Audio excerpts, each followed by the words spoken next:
grupo nga to, sir?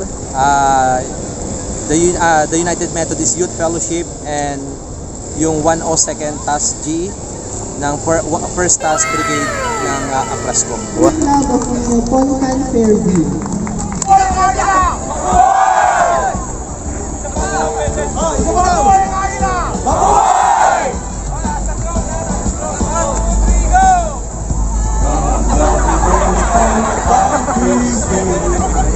Alright mga kababayan at mga kaibigan, bago po natin ipagpatuloy ang video, ito po muna ang ating mga shoutout sa ating best comment of the day. Edber Sosa, shoutout po. Ronels Vlog, Nets Dahang Vlog, G Franco Vlog, Scooby Droot TV, Wagas TV. Ayan, shoutout po sa inyo mga kapatid. Kayo po ang ating best comment of the day.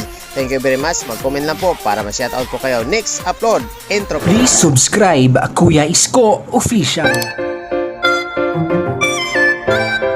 Good morning mga kaibigan, nandito tayo ngayon sa Manila Bay, kung saan dito sa may Dolomite White Sand. Sana yan, maraming tao, no?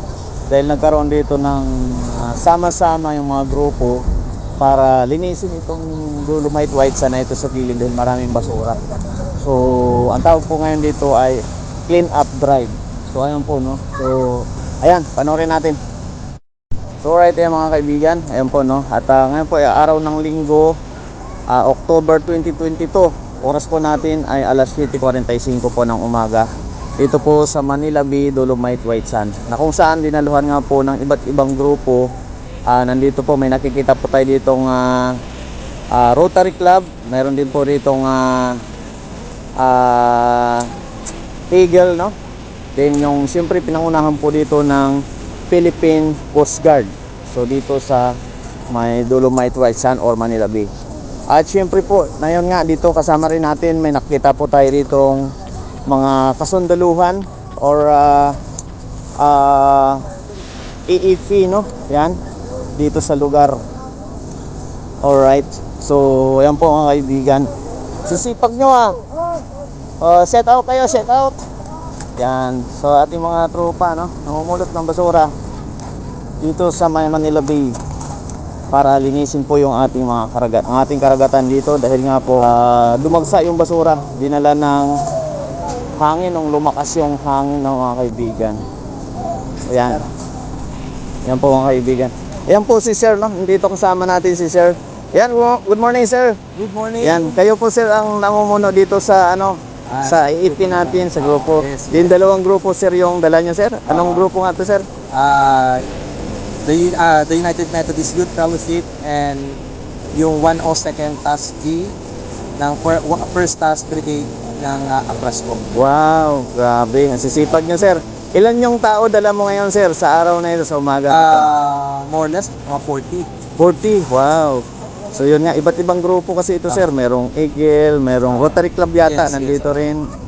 So yun nga, salamat sa inyo Sir, no? At naging bahagi rin kayo sa paglinis dito sa ating Manila Bay. Yes, salamat din. Salamat White Sand, ayan. God bless, God bless. Salamat po Sir. Ayan, no? So ayan po, no? Si Sir, na kung saan ay siya po yung ating isa sa team leader na namumuno dito sa ating mga AFP na kung saan dito sa Manila Bay, Tuas Boulevard. Ayan, okay lang kayo mga buddy, mga sergeant. Yan, okay. Yan, kaway. Bro. So ayan po. At nakausap natin yung grupo ng AP or ng sundalo, no? Yung meron pang parating dito na dalawa. Magagandang lalaki ito, mga macho. Ayan. Ayan si Sergeant Millones. Siya yung isa sa handler o pinuno dito. Kuya Isko! Suportaran niyo ang Kuya Isko. Yes, thank you. Nakausap ko na si Sir si Major andun. Ayos naman, maaga pa ako dito. So ayan na mga kaibigan, mga kuya, at tuloy po natin.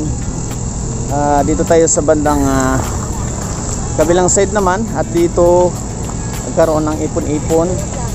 Yan, hi po, hello, good morning. Ano pong ginagawa nyo dito ate na mamasyal? Mamasyal po, kasama kay Tina. Wow. Hello po. Hello po, nanay. Hello po. Shoutout mo yung kamag-anak. Taga-saan po kayo? Ito po mga anak ko sa ano po, sa Tondo. Tondo. Opo.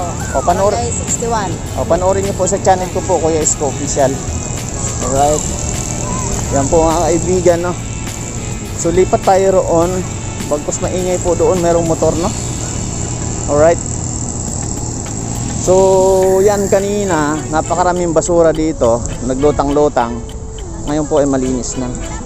Dahil nga, kinuha na ng iba't ibang team, no? Yan. Yan, naligo si tatay. Alright. Alright, so may naligo dito si tatay, oh. Naliligo. Okay, so itong mga ito nakikita natin mga kaibigan ay mga namamasyal na lang ito. So tapos na yung paglinis, no? Tinanggal na yung mga basura. So namamasyal na lang ito. So kaya nag-assemble na naman dito yung grupo.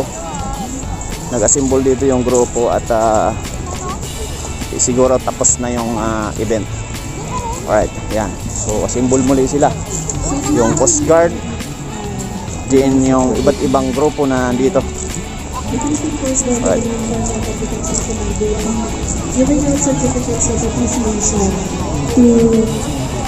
Yan mga kaibigan, dito tayo. So let me read the citation of the certificate. Philippine Coast Guard and Environmental Protection Command Coast Guard Base Parola, Manila Industria, Binondo, Manila.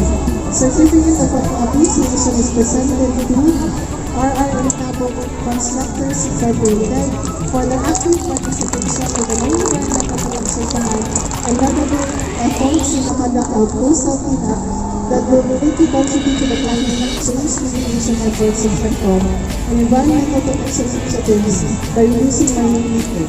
Given this 22nd October 2022 at Manila Bay Dolomites Beach, Rojas Boulevard, Malate, Manila. Team for helping protect, preserve, and conserve the marine environment. Signed, Coast Guard Commander Justino Arthur Bukit Romero, Deputy Commander Natcon, signed Coast Guard Rear Admiral Lover Patrimonio Commander Natcon.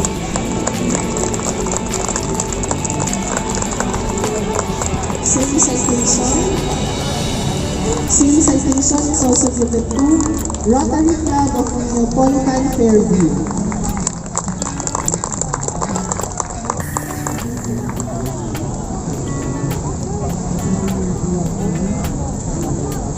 Alright mga kaibigan, mga kababayan, ayan, binibigyan ng mga certificate or certification ng mga North Fairview High School.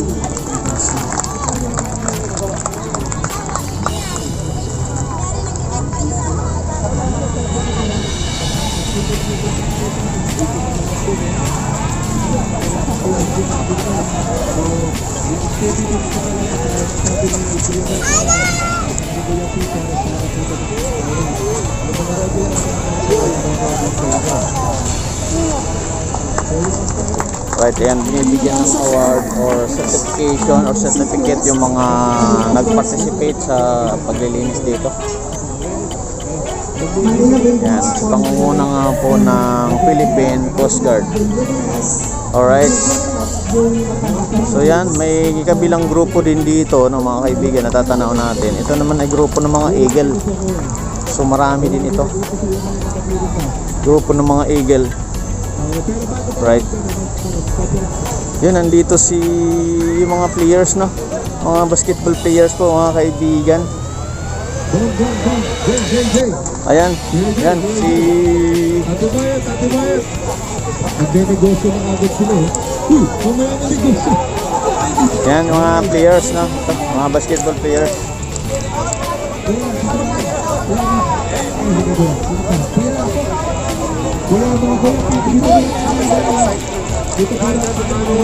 Morning po.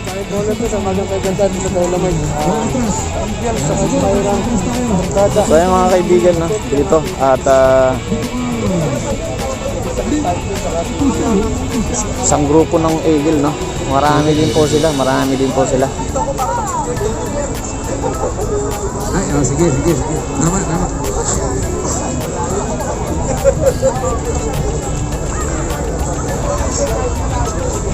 Dito po tayo sa harap.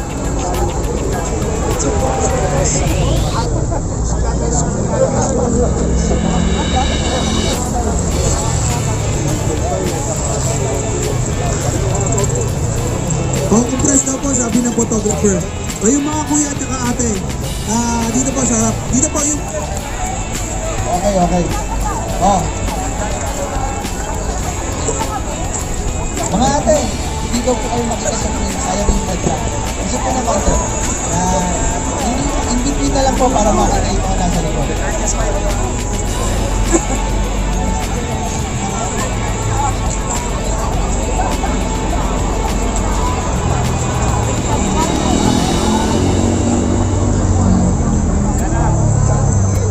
Okay.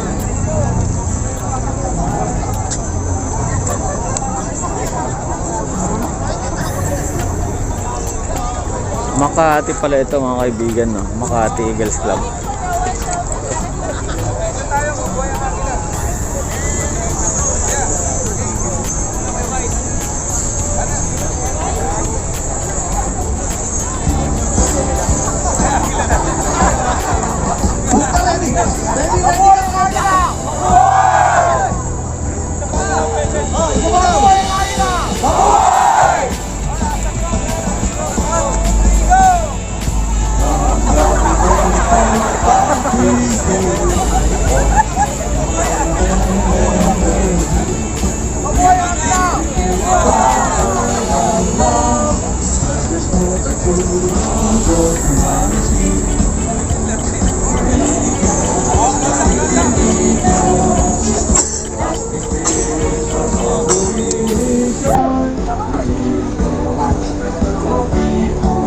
Alright mga kababayan at mga kaibigan, ayan nga po, natunghayan natin, nagsama-sama pong iba't ibang grupo na kung saan alisin ang basura dito sa gilid ng karagatan, na kung saan dito nga sa Dolomite White Sand. At ito na nga, ang grupong ito ay isa sa kasapi na kung saan ito yung Eagle ng Makati.